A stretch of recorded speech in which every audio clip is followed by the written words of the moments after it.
ថ្ងៃនេះខ្ញុំសូមថ្លែងអំណរគុណទៅក្រុមហ៊ុន Toyota Tsusho ដែលបានបញ្ញាចិត្តដាក់ទុនបន្ថែមលើការដំឡើង model ថ្មី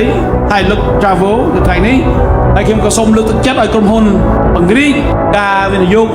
លើគ្រឿងបង្គុំយានយន្តដោយនាំមកនៅបច្ចេកវិទ្យាទំនើបនិវត្តន៍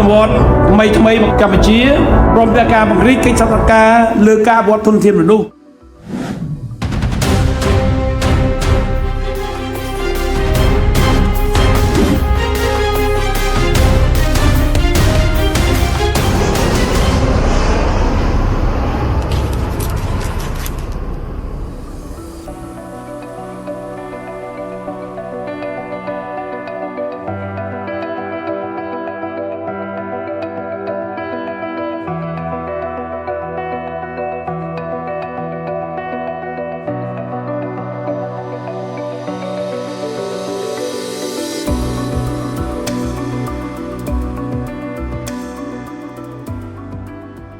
ថ្ងៃនេះខ្ញុំសូមថ្លែងអំណរគុណទៅក្រុមហ៊ុន Toyota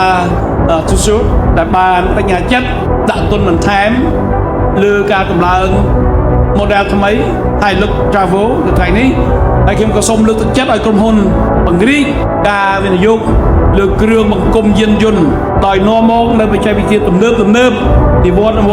ថ្មីមកកម្ពុជាព្រមទាំងការបង្រៀនកិច្ចសហការលើការអភិវឌ្ឍធនធានមនុស្ស